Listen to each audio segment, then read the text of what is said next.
নমস্কার। 2025 তো চলে এলো, তো বাকিদের দেওয়া হয়ে গেছে, এখনো কয়েকটা রাশির বাকি আছে, তার মধ্যে বৃশ্চিক। কেমন যাবে বৃশ্চিক রাশি 2025 সাল এখন থেকে টিল এপ্রিল পর্যন্ত কেমন যাবে? এই টাইমটাতে আপনার কফ, কোল্ড, ঠান্ডা লাগা টেন্ডেন্সি বাড়বে, বিভিন্ন ধরনের back pain, joint pain related সমস্যা আসবে, মা বা মাতৃস্থানীয় ব্যক্তিদের হেলথ সমস্যা আসবে।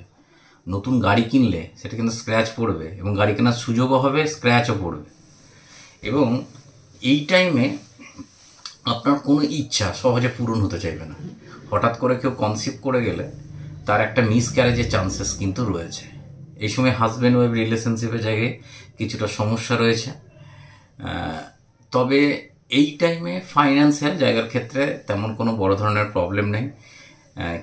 স্টুডেন্ট যারা আছেন তারা আশানুরূপ রেজাল্ট কিন্তু হবে না এই টাইমটাতে, তার জন্য তাদের আরও একটু বেশি পড়াশোনায় মনোযোগী হবে। যারা প্রেমজ রিলেশনে আছেন তাদের ক্ষেত্রে কিন্তু তৃতীয় ব্যক্তির আগমন ঘটবে, যেটা আপনাদের প্রেমজ রিলেশনের জায়গাটাকে কিন্তু খারাপ করবে। এবং পার্টনারশিপ বিজনেস বা নর্মাল যেসব বিজনেসের মধ্যে আছেন তাদের ক্ষেত্রেও টাইমটা একটু ডাউন চলবে আপ টু এপ্রিল পর্যন্ত। আবার যখনই আপনার এটা এপ্রিল মাস চলে শুরু হয়ে যাবে, তখন আপনার কোনো স্পিরিচুয়াল প্লেস ভ্রমণ হতে পারে, স্পিরিচুয়ালিটির দিকে একটু আগ্রহ বাড়তে পারে, এবং কোনো স্পিরিচুয়াল গুরুর সান্নিধ্য পেতে পারেন। সেই টাইমে দাম্পত্য জীবনের ক্ষেত্রে একটা বনিবনার সমস্যা কিন্তু থাকছে। যারা বিজনেস করছেন, পার্টনারশিপ বিজনেস, বিশেষ করে নর্মাল না, যারা পার্টনারশিপ বিজনেস করছেন তাদের ক্ষেত্রেও কিছুটা কিন্তু সমস্যাদায়ক চলবে।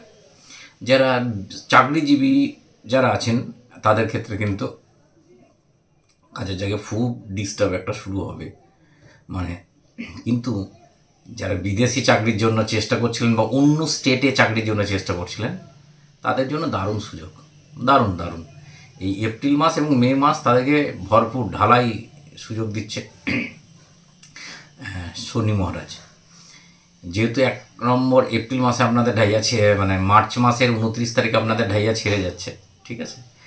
সেই হিসাবে আপনারা এপ্রিল মাসটা খুব ভালোভাবে এপ্রিল মে ভালোভাবেই কাজের জায়গায় এনজয়মেন্ট করতে পারবেন। হ্যাঁ, অনলাইন বিজনেস যারা করছেন তাদের জন্য খুব ভালো টাইম, তাদের ক্ষেত্রে কোনো প্রবলেম নেই।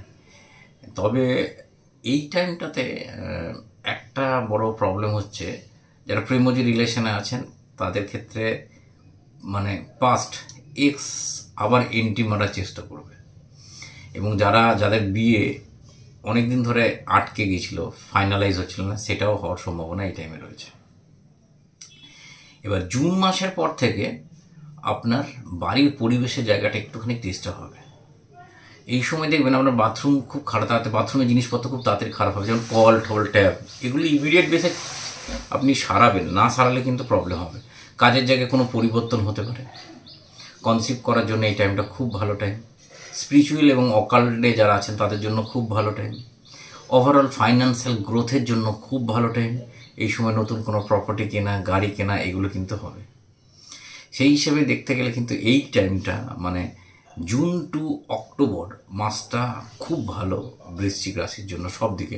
এডুকেশনের জায়গাতেও ভালো, রিলেশনশিপের জায়গাটা এতদিন ধরে যে প্রবলেমটা ছিল সেটা মিটে যাচ্ছে। এই সময় অনেকে নতুন বাচ্চা অ্যাডপশনের কথা ভাবতে পারেন, কিন্তু এই টাইমে নেওয়া যাবে না। তার জন্য এই টাইমে যারা বাচ্চা অ্যাডপশনের কথা ভাবছিলেন তারা কিন্তু অ্যাপ্লাই করবেন না জুন মাস টু অক্টোবর মাস। তারপরে আবার অ্যাপ্লাই করতে পারেন, কোনো অসুবিধা নেই। এইবার রোগ জ্বালাটা আমি একসাথে বলে দেবো লাস্টে। এবার অক্টোবর থেকে ডিসেম্বর লাস্ট মাসটা ভাগ্যের উন্নতি, কর্মক্ষেত্রে প্রভূত উন্নতি। তবে বাড়ির একটা খাপছাড়া বাড়ির মধ্যে একটু ঝামেলা, এগুলো কিন্তু থাকবে। কাজের জায়গায় চাপ বাড়বে। স্পিরিচুয়াল এবং অকাল্টে যারা আছেন তাদের জন্য বললে টাইম। বৃশ্চিক রাশির যে সমস্ত জাতক জাতিকা অকাল্টের সঙ্গে যুক্ত, মেডিসিন রিলেটেড বিজনেস বা জবের মেডিসিন রিলেটেড কাজের সঙ্গে, চিকিৎসার ক্ষেত্রে যারা যুক্ত, যারা ব্লাউজ বা এগুলো সেলাই যেগুলো ফ্যাশন ডিজাইনিং এই ধরনের ইন্ডাস্ট্রির সাথে যুক্ত, তাদের জন্য টোটাল ইয়ারটা দারুণ দারুণ দারুণ। বাকিদের ক্ষেত্রে একটু হার্ডেলস থাকছে, সেটা চাকরিজীবী হোক বা ব্যবসাদার হোক, সকলের ক্ষেত্রে একটু বোঝে। এই সময় অফিস পলিটিক্সের শিকার খুব হবেন, সেই জায়গা থেকে আপনাদের সাবধান থাকতে হবে। তো ওভারঅল যদি বৃশ্চিক রাশি বলতে যাই, ওভারঅল হেলথ ইস্যু কী কী আসতে হবে এই বছর? কফ কোল্ড রিলেটেড সমস্যা খুব ভোগাবে। সেকেন্ড হচ্ছে back pain, joint pain related সমস্যা ভোগাবে। প্রাইভেট পার্ট রিলেটেড সমস্যা খুব ভোগাবে। মুখের মধ্যে ব্রণ আসা বা স্কিন রিলেটেড ডিজিজ খুব ভোগাবে। এবং গ্যাসের প্রবলেম সারা বছরটাই পাবেন, মানে জানুয়ারি থেকে একদম 12 মাসটাই গ্যাসের প্রবলেম খুব ভোগাবে। প্রথম 2-3 মাস তো ভোগাবে, পরেরটাও গোটাটাই ভোগাবে। তার জন্য একটু কিন্তু সাবধানতা অবলম্বন করতে হবে বৃশ্চিক রাশির লোকজনদের।